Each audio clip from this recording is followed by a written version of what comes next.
आपन घर डोले। ये अमन जी की जो बीवी बनने वाली है वो गा रही होंगी आज हमारे अमन जी के लिए। अमन जी की बीवी। हाँ इसको कुछ कहना ही बेकार है। अब ये अमन जी और उनकी बीवी को इमेजिन करने दीजिए। मान लो कि अमन जी की बीवी। ठीक है मैं मान लेती हूँ कि मैं अमन जी की बीवी। ठीक है ये अमन जी अपने आप को माने हैं। ऐसे ऐसे ना करा, ये अमन जी अपने आप को माने हैं। रौरा सालियो लाग सकत है। ये अमन जी अपने आप को माने हैं। हम मंच पर जीवन में ना, ये तो वो तो हम लोग का रिश्ता अलग है।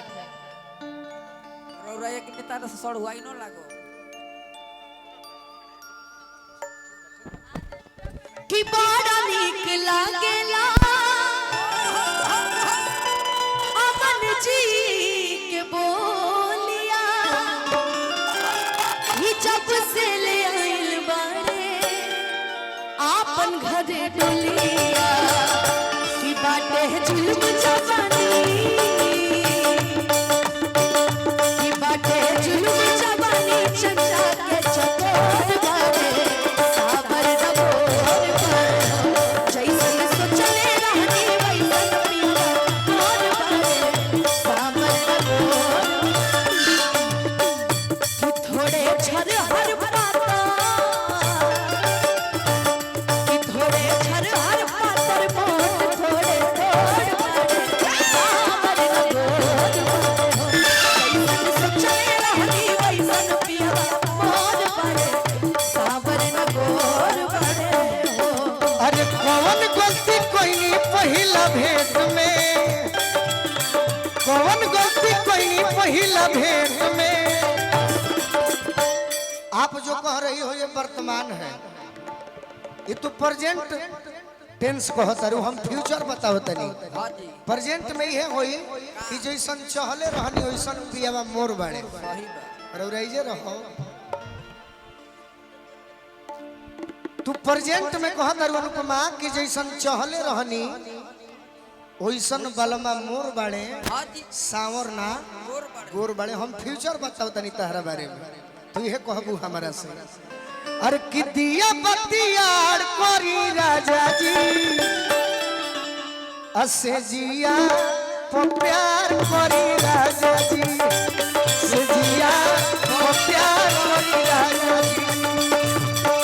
दिया बतियार करी राजा जी, अरे दिया बतियार करी राजा जी, से जिया तो प्यार करी राजा जी, से जिया तो प्यार करी राजा जी। लेकिन अभी की लड़कियां ये नहीं गाएगी, पता है अभी मॉडर्न जमाना आ गया है। तब आप ये गाइए भैया, चलते रहे।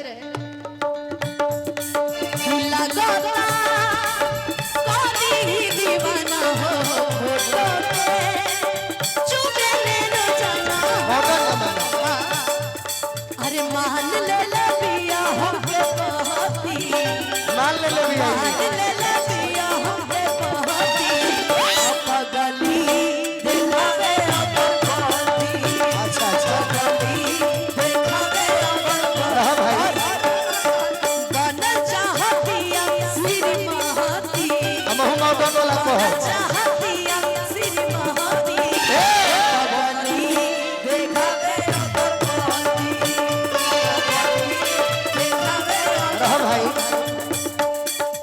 अच्छा ये आज के मॉडर्न जमाने के मेहरारू चाहे लड़की कहती है कि लड़का कह रहा है मैंने मान ले ले बिया श्रीमती। मान ले बिया हमके पति बनल चाहतिया श्रीमती। हमरा हमरा से बलमुआ रहे आ तहरा से मेहरारू रहे। तो यही मॉडर्न जमाना में का कही कि कौन गलती कोई नहीं पहिला भेंट में। अरे कौन गलती कोई नहीं पहिला भेंट में। तोहरे से मॉडर्न जमाना में अरे राजा जी दर्द होता पेट में। राजा जी दर्द होता। एक लाइन और बा।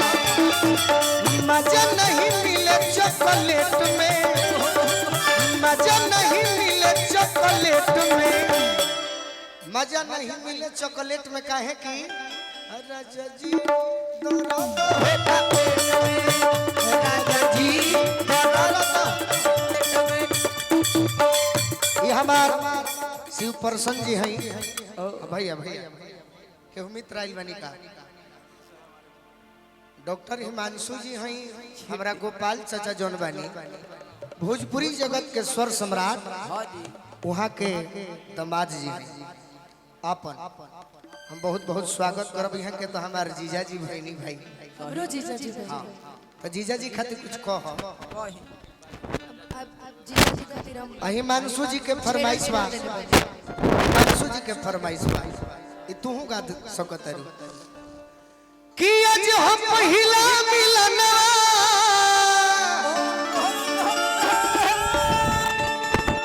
रो तो डॉक्टर भी है नो डॉक्टर ही है के नुबानी डेंटल के मिलले सजनी के सजनवा हमार अंग अंग गुलाब नियन खिलाल बा बदनवा सुनी सुनी भगवान जन बिहान होके दी हिमांशु जी के फरमाइश बताए कि लाइन तू कह दे करके बढ़ा के कि सुनी सुनी भगवान जन बिहान होके दे आज राजा जी भैया ये आप बोल सकते हैं लेकिन अगर नाम ना लिया जाए नाम ना लेते हुए भी इनकी बीवी मतलब हमारी बहन कह रही है कि आज डॉक्टर जी के गोरवे में जवान हो दे आज राजा जी के गोरवे में जवान हो दे आज हो पहिला मिलना मिलल सजनी के सजनवा हमार अंग अंग गुलाब नियन खिलल बा बदनवा हिमांशु जीजा जी कर से सुनी सुनी भगवान जन बिहान होके दी सुनी भगवान जन बिहान होके दी हिमांशु जी के गोरवे में जवान हो कभी आज राजा जी के गोरवे में जवान हो आज राजा जी के कोरवे में जवान होके दी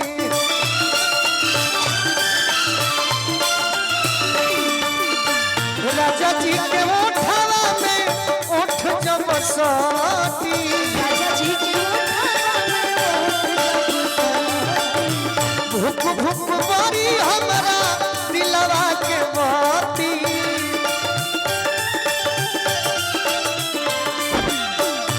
रात भर लभ के दरियावे में